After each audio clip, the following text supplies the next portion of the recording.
Bispecific T-cell engagers is a novel group of immunotherapy for the treatment of leukemias. It is a platform technology that allows the immune system, specifically T-cells, to engage with all respective target cells. In this case, it would be acute lymphoblastic leukemia. It takes advantage that we have antibodies recognizing CD3 to attract T cells and CD19 to recognize ALL cells. And if you do a fusion protein, you bring the T cells in close proximity to the respective target cell, and then which leads into lysis in that context. So it's a platform technology that's being explored in many different ways for ALL. So it's not just CD19 as a target. It could also be CD22, CD123, all the targets that are expressed on the cell surface of BALL cells. The approval now is for this drug is the first in class, has been since starting out all the way from 2015 United States, and has now spread across the globe. So it's available in Europe, it's available in Australia, in Korea, Japan, and based on the clinical data of now altogether 3 trials. First was the explorative trial, then a larger phase 2 trial which led to approval or conditional approval, and results being then confirmed in a randomized phase 3 trial, which was published last year. So, with that, it has now quite a strong presence in relapsed refractory ALL.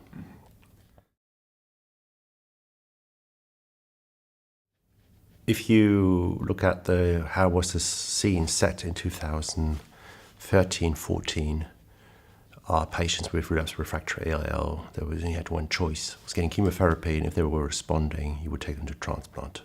Today, you have 3 additional options. You got blinatumomab, so this is the first bispecific antibody construct. You got inotuzumab, which is a CD22 immunoconjugate, and CAR T cells.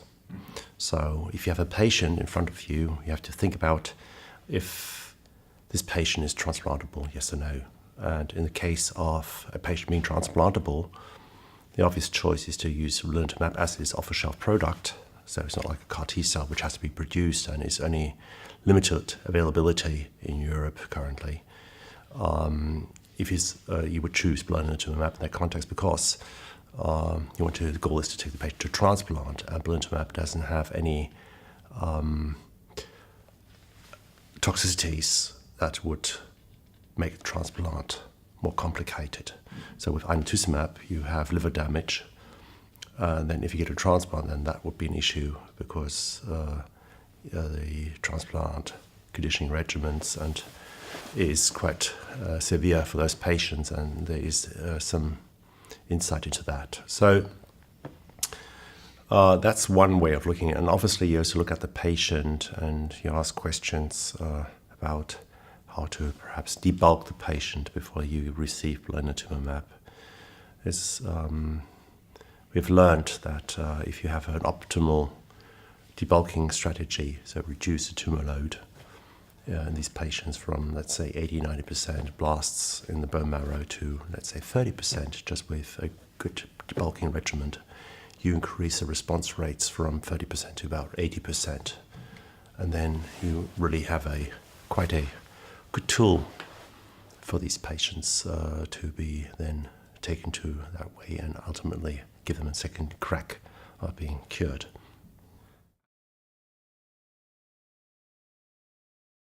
Yes, for bispecifics, it is platform technology. So you can use for hematological malignancies, for example, BCMA.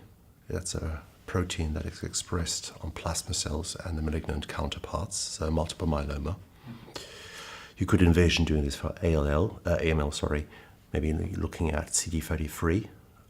These are clinical trials which are ongoing at the moment with context, but also a greater way looking at also other surface markers like CD20, CD123, anything that is expressed in the heme space. And then obviously you can take it even a step further, talking about oncology, where you also have targets that might be of value, like mutated receptors of the EGFR family might be a good choice.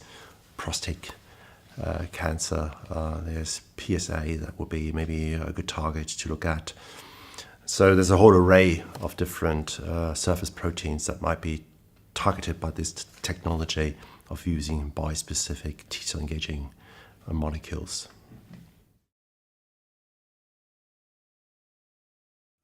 There's some open questions that we didn't answer in the clinical trial. So one open question that we didn't ask in the clinical trial is, how do we go about with patients who have active CNS disease through the leukemia? Those patients were excluded in the clinical trial. So that is an open space that we don't know an answer. The second question would be, how do we treat patients with renal dysfunction? So basically, all the patients that were excluded on the clinical trial, we don't know what the potency is of using a bispecific obinutuzumab in that context. So, I mean, that is data that I think will come about by looking at the registry data that's been collected. So the real-time experience with physicians using it and in those patient groups that were not included in the clinical trial.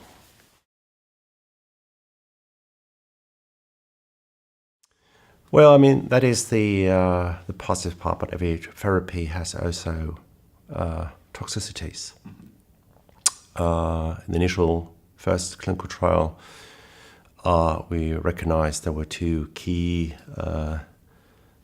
side effects which were unique to this kind of therapy, apart from leukemia-associated problems like infections.